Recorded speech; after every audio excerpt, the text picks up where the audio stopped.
Hello and welcome to a very special 2-hour edition of Justice. I'm Judge Jeanine Pirro. Thanks for being with us. You're looking live at the White House Correspondents' Dinner, where shortly President Obama will take the podium. And Saturday Night Live comedian Cecily Strong will host the festivities. We'll take you there live as soon as the headliners hit the stage. But first, to my opening statement. I'm going to shock you.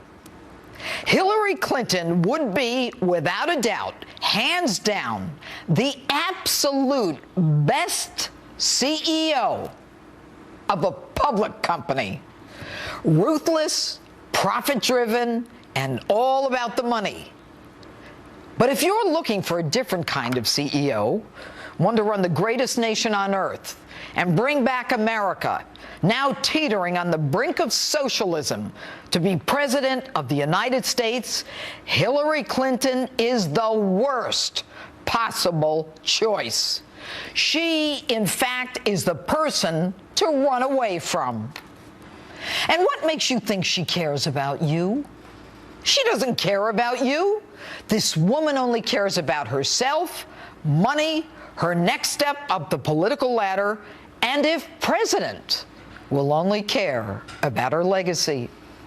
And if you don't see that from events of this past week, then you are exactly the kind of tuned-out voter that Hillary is hoping to turn out in droves in 2016.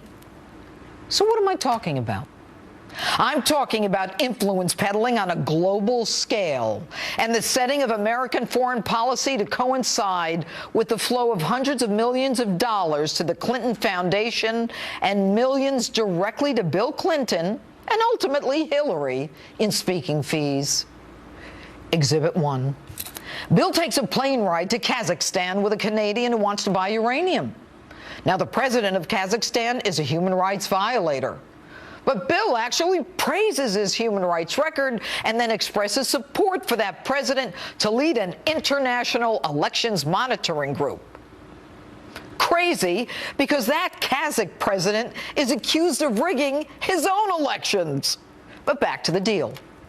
Now, Kazakhstan approves the sale of uranium to Bill's flying buddy. And months later, the Clinton Foundation gets a $31.3 million donation from the Canadian, which was a secret and not disclosed by the Clintons until the Canadian government outed it. Now, the Canadian wants to sell his uranium business to Russia. Enter the Clintons. The State Department approval is needed and granted. Bill gets a $500,000 speaking fee, and Russia now controls 20% of the U.S. uranium production, a national strategic asset. That very same Russian company, Uranium One, made a $2.35 million contribution to the Clinton Foundation, not disclosed by the Clintons. Now, Hillary has always been against foreign governments controlling U.S. strategic assets like ports. We believe that no foreign government should control our ports. But Hillary has a change of heart after huge amounts of cash, both reported and unreported, flow into the Clinton Foundation. Russia, the same country that sends uranium to Iran, which aspires to build its own nuclear weapon, now controls a great deal of American uranium. Exhibit 2. A guy named Pinchuk manufactures steel pipes in the Ukraine. He and Bill become fast friends. His company does business with Iran, violating U.S. trade sanctions. Hillary is Secretary of State, and her department is tasked with holding foreign companies responsible for violating sanctions. The Clinton Foundation receives millions of dollars from the Pinchuk Foundation with a pledge to give another $20 million more. And shocker, the State Department never sanctions Pinchuk for any violations. Exhibit 3, a tragic earthquake in Haiti. 316,000 people die. Hillary there within days, as is Bill. As people dig bodies out of buildings, Bill promoting a wireless phone system for Haiti. His good friend Dennis O'Brien, a man of virtually no digital experience, receives a grant to create that very system. And a man previously unknown to Haiti is now the biggest player in mobile phones in that country. Now, folks, there's no question that Bill Clinton's speaking fees tripled and quadrupled when Hillary was Secretary of State, while the contributors who stood to profit from Hillary's influence at the State Department employed Bill. Historically, prosecutors have looked for quid pro quos from politicians when they deliver to constituents or contributors. Politicians doing business for themselves and lining their own pockets is the essence of public corruption. Not only were contributions to the foundation and speaking fees to Bill made, but in many of these deals, both Hillary and Bill were in the subject foreign country at the same time, wheeling and dealing. She wielding American diplomacy, and he receiving speaking fees of $500,000 to $750,000, and their foundation, the huge beneficiary of hundreds of millions of dollars, some reported and some not. You know, prosecutors have convicted politicians for things as simple as a free cab ride in exchange for favors. Anything from bribery, conspiracy, corruption, a violation of the Foreign Corrupt Practices Act. Whenever an American government official accepts gifts intended to curry favor, he crosses the line. Now, Bill and Hillary, if you'll remember, started with nothing. Bill is now the wealthiest ex-president in the United States. Might it be because Hillary greased the skids, after which Bill accepted massive gratuities? Many think we may never know because she refuses to give up that private email server. And therefore, there's no smoking gun. But I have news for you, folks. A jury can infer guilt from benefits received and subsequent favorable treatment. And FBI Director Jim Comey, a former United States attorney, knows this. He knows what needs to be done. He simply needs to follow the money. Audits of Bill's tax returns, Hillary's tax returns, joint returns. And they're already refiling 5 years of tax returns for their foundation. Now, most people I know who refile tax returns get indicted and go to jail. How do you go from dead broke to filthy rich? Why would you not recuse yourself as Secretary of State when there is a conflict of interest or even the appearance of one? You know, Hillary Clinton's life has always been about the money. From Whitewater to cattle futures to leaving the White House with whatever china she could take. As a prosecutor, I can tell you it's always about money or women, and the Clintons have both. And when I hear things like, oh, everybody does it, my back goes up. I am tired of people defining political deviancy down because it's being committed by a member of their party. And my back goes up when I hear that Russia, because of the Clintons, now controls a great deal of America's uranium. You know, there is a name for people who are willing to sell out their country for cash. And that's my open. Tell me what you think on my Facebook page or Twitter at Judge Jeanine, #JusticeOpen. And earlier I sat down with real estate mogul Donald Trump, organization president Donald, the one and only, to talk about Hillary's latest scandals and why he says he's the only one who can beat her in 2016. Take a look. Donald, thanks for having us in the Trump bar, in the Trump Tower, right outside the atrium. It's beautiful. Thank you. But I want to talk about Hillary Clinton, the cash machine, her being Secretary of State at a time when a Canadian company whose principals donate to her foundation sell their uranium company to the Russians. It had to be approved by her, and that's one of the biggest contributors to the Clinton She could have foundation. real big problems. She could have really, really big problems. When you look at some of those things, it's a very frightening situation for them. I'm sure they're very worried about it. You look at, she's against a pipeline, all of a sudden she's for a pipeline, but $1 million passed. You look at so many of these different deals, she could have very serious problems. You know, I know people, Donald, who've gone to jail, elected officials who were against something and then were for something with a passage of money. What about the Clinton Foundation, the Global Initiative, all of these where does the money go? They say it goes for good things, but how much goes to the Clintons? Do you know? Well, you think of it this way, and before I answer that, the email situation. So we thought the emails was just sort of a big deal. To me, it was a big deal. To me, it's a very big deal because you get a subpoena and then you cancel. I mean, Richard Nixon, the great Rosemary Woods, what did she do with the tape, with the 8 minutes or the 18 minutes or whatever it was? She presses a button and destroyed her life. He went through hell. I mean, so are they saying if he would have burned the tapes, he would have been better off?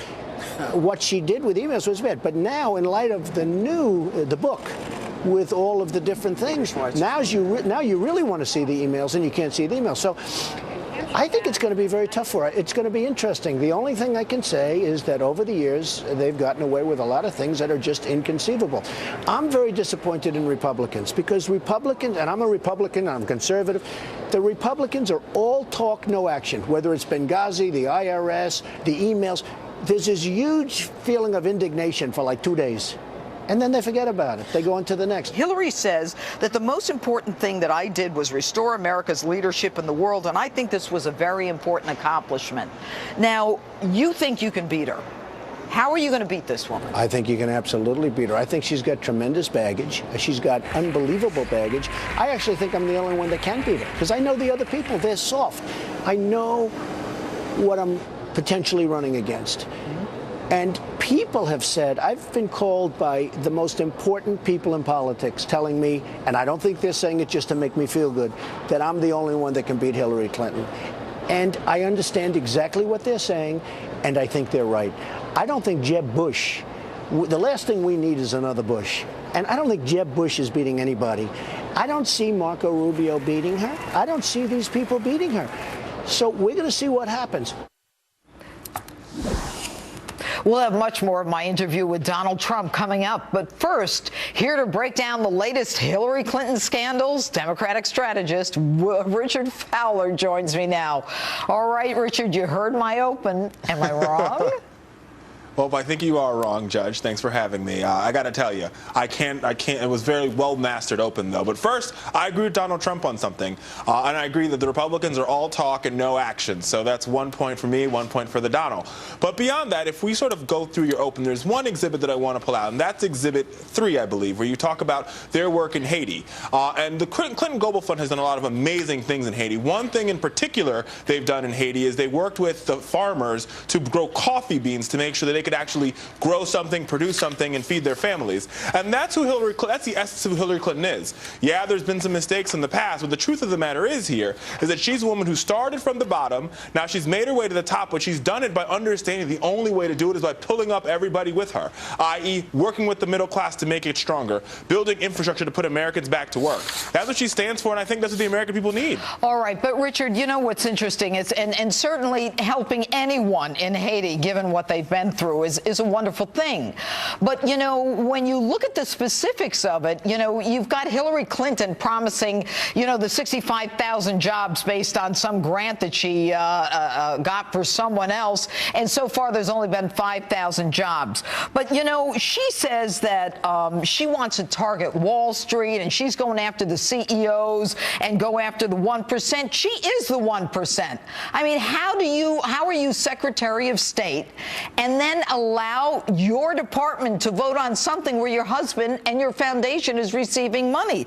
And even worse, in the 4 years that she's Secretary of State, Richard, that foundation gets $672, I think it is, $1 million, and yet the grants paid out are only $79 million. $79 million out of $672 million ain't a lot, and then the rest is salaries and expenses. I mean, I don't know any charity that has that kind of breakdown. Well, number one, on that particular point, the first thing is that when she was Secretary of State, she was not involved in the day-to-day operations of the Clinton Foundation. Her husband was. Now, I understand people like, well, you know, they're married, so they're together, but actually they're two separate entities here, and the legality between the foundation and her role in the State Department are very, very, very clear, right? So, yeah, and not to mention the fact that all the records tell us that it's rare that Hillary and Bill are even in the same city throughout the year. Well, so you're wrong about that, Richard. Let me tell you, and I don't mean to interrupt you, but you were absolutely wrong about that. When they are wheeling and dealing in foreign countries, they are both in the same foreign country. Whether it's Colombia, whether it's Haiti, whether it is Russia, they're both there. So that's not true. Yeah, well, let's talk about this. Let's talk about Haiti for a second. Bill Clinton went to Haiti on a humanitarian mission. Yeah, in which he made a fortune, and all his friends did. Wait a second, Judge. But Hillary Clinton went to Haiti as a request of the President of the United States, and her mission was completely different. She was working with other foreign countries and other foreign leaders to provide aid to the country. They weren't on the same plane having the same meetings, and that's the point that I'm trying to make here. There's a clear distinction between Hillary Clinton as Secretary of State and Hillary Clinton when she was part of the Clinton Foundation. Not to mention the fact that the President is able, Bill Clinton is able to do whatever he would like to do when it comes to raising money or speaking fees. He's allowed to do that, just like George W. Bush, he's just like allowed Ronald to Reagan, do it, and you know what, just Richard, like George H.W. Bush. I got to wrap it. Here's the problem. He's making money when she's Secretary of State. And by the way, a lot of those promises were never followed through. They didn't file half of the things that they were supposed to, that she said they would. Let's be very clear. Oh, no, they didn't. They forgot. He didn't. The Canadian government because she was Secretary of State at the time. Richard, you got to know your facts before you come on the show. Thanks for being with us. We're going to see you a little later for our special coverage of the White House Correspondents' Dinner.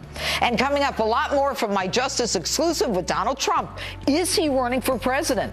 His surprising answer is next. And later, my outrage on the slaughter of Christians continues. Plus, don't forget, you get 2 hours of justice tonight with our special coverage of the White House Correspondents' Dinner at 10 p.m. And vote in tonight's Instant Poll. Is Hillary Clinton all about the money? Facebook or tweet me what you think at Judge Jeanine, #JusticeOnFox.